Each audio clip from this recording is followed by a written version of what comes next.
Chapter 18. The Mind Engaged.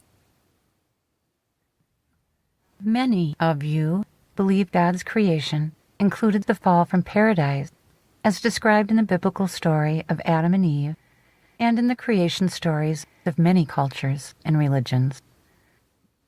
When you accept this, even in non-literal terms, as the story of the separation, you accept separation itself. This story is, rather than a story of an actual event, a story that describes the problem. It is but the story of perception's birth, and your perception of the fall makes of the fall a curse. This interpretation would be inconsistent, however, with the benevolent God and a benevolent universe. This interpretation accepts that separation can occur. It cannot. Belief in the fall is belief in the impossible. Imagine that you are part of a chain of bodies, holding hands and encircling the globe. I am among those whose hand you hold. All are linked, even if each one is not holding the hand of every other one. If one link in the chain were to be removed, the chain would no longer form a circle, but would fall, each end suspended in space. The chain would now be a line, seeming to go from here to there, instead of enclosing and encompassing everything. The separation assumes that you can break the chain. This would be as impossible as it would be for me to let go of your hand. Now imagine further that this chain is keeping the Earth in its orbit. It is obvious that the Earth falling out of orbit would cause dire consequences of a universal nature.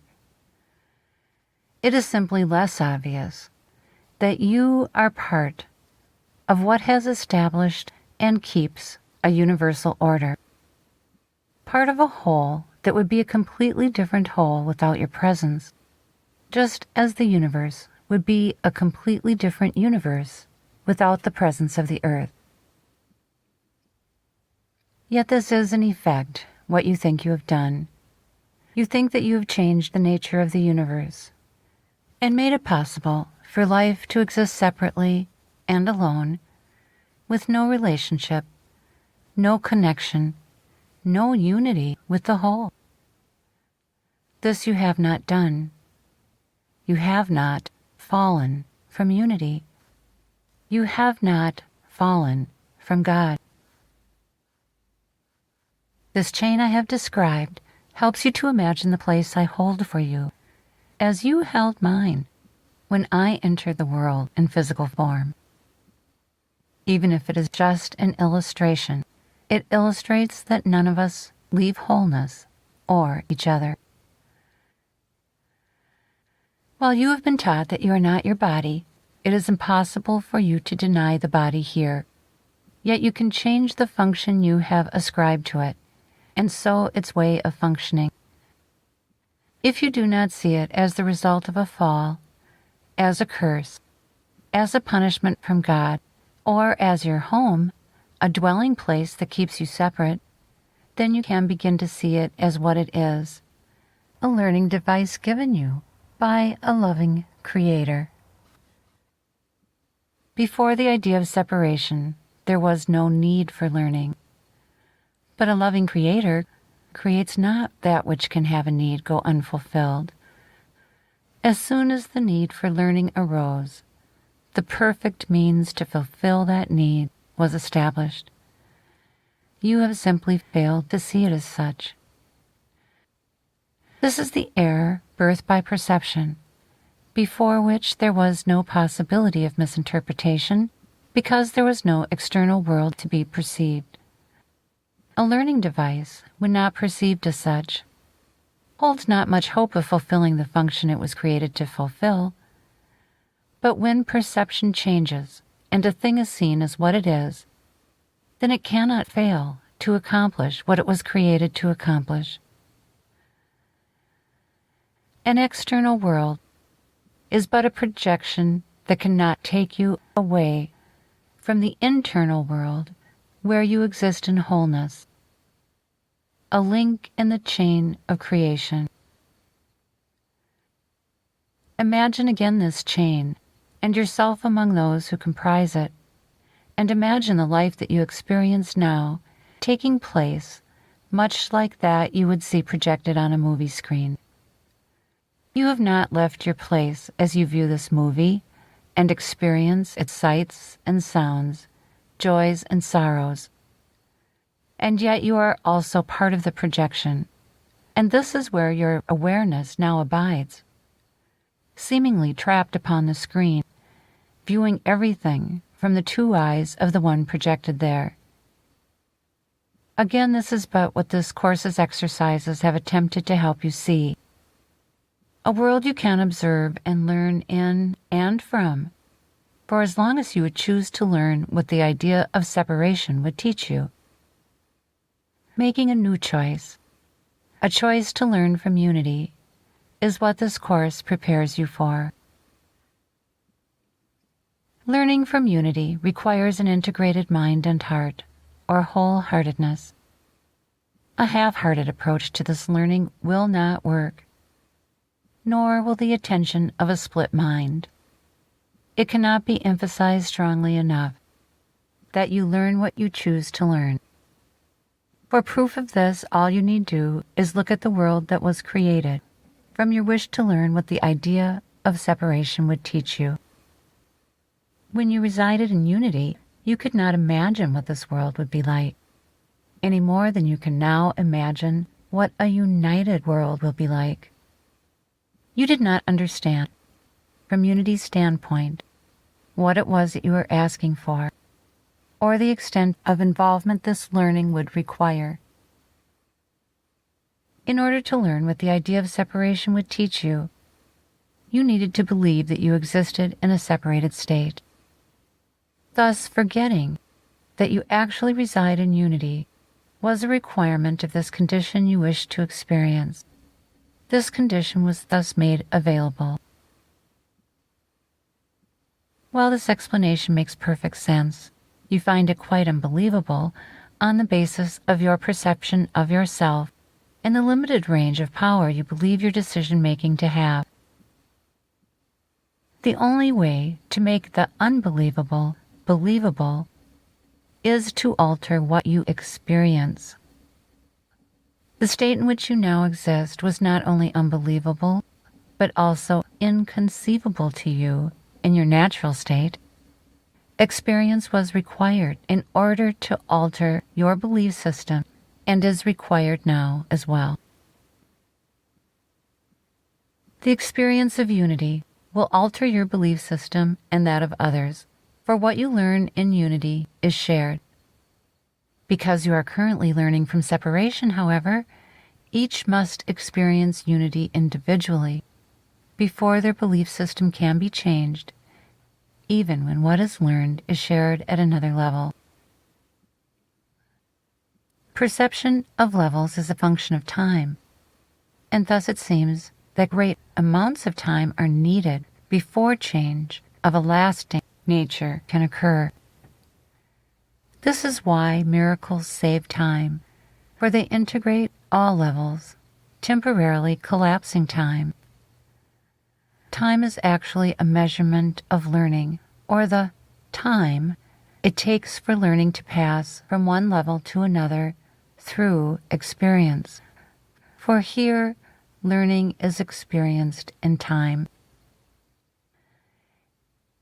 In order for your experience base to change from that of learning in separation to that of learning in unity, learning from what unity can teach you must be birthed as an idea. To hear or learn of another's idea is not to give birth to it. You thus must each experience the birth of the idea of learning from unity in order for it to come from within and leave not its source. An idea of mind can only become an idea of yours through your relationship with it. You need only to experience this idea in your own way, from the desire to know from which all ideas are born, in order to give it life. Once an idea is born, it exists in relationship to its creator. All that remains now is a choice of participation. In unity, all that you desired was participated in fully by a mind and heart combined in wholeheartedness. You knew yourself to be the creator and loved all that you created. You did not desire and fear something at the same time, and your desires did not change from moment to moment. What you desired, you experienced fully, with your whole being, making it one with you.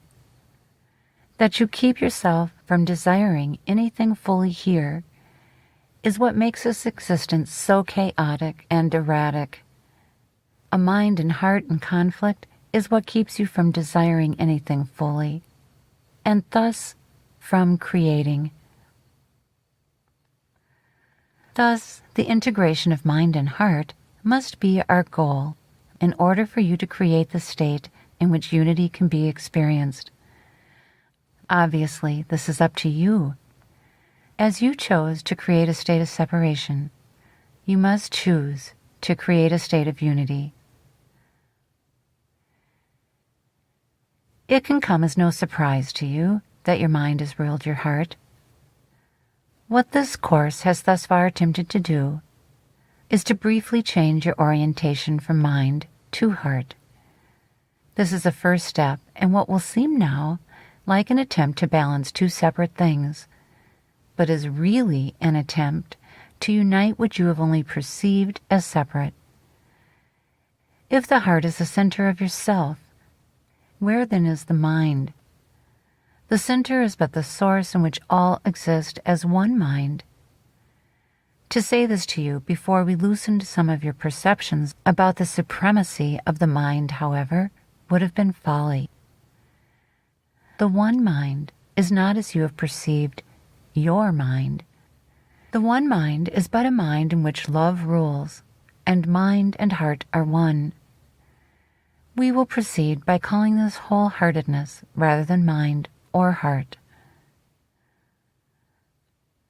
A wandering mind is seen as quite the norm, and thoughts that dart about in a chaotic fashion are as acceptable and seemingly as inevitable to you as breathing. A split mind is seen as not much less normal, although it is recognized that a split mind makes decision-making difficult. You were already told that the only exercise for your mind that would be included in this course of love is that you dedicate all thought to union. This now must be seen in two dimensions rather than one. In addition to dedicating thought to unity with the whole, you must dedicate yourself to unifying thought itself. You do not realize what a wholehearted choice in regards to experiencing separation did. Wholeheartedness is but a full expression of your power. A full expression of your power is creation. What has been created cannot be uncreated. What has been created can, however, be transformed. Transformation occurs in time. Thus, transformation and miracles need to work hand in hand. The transformation from a state of separation to a state of unity is a miracle indeed, for this transformation requires recognition of a state that you cannot recognize in separation. While this is a paradox, it is not impossible, for the simple reason that you never left the state of unity that you do not recognize. Your lack of recognition can thus be overcome by remembering the truth of what you are. Unifying thought is more than a matter of focus or single-mindedness, although these are both steps in the right direction. Unifying thought is also a matter of integrating the thought or language of your heart with that which you more naturally perceive as thought, the words and images that go through your mind. We talked briefly here of emotions, doing so only to differentiate your feelings of love from your feelings of lack of love or fear.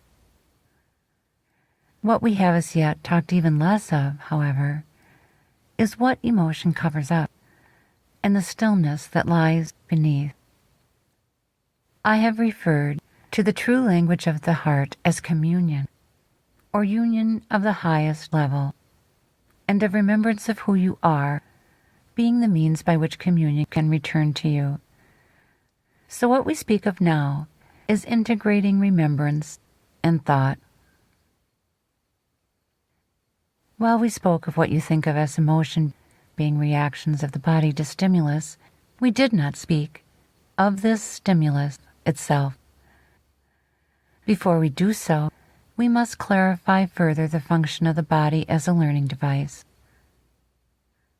Your body seems to experience both pleasure and pain, yet, as a learning device, it is neutral. It does not experience, but only conveys that which can be experienced to you. You then relay a reaction back to it. This circular relationship between you and the body is the perfect relationship for the purpose of learning, since both the experience and the reaction to the experience can then be learned from, and because the learner can choose both. It is not, however, the perfect relationship when you have misperceived the body as your home rather than as a learning device.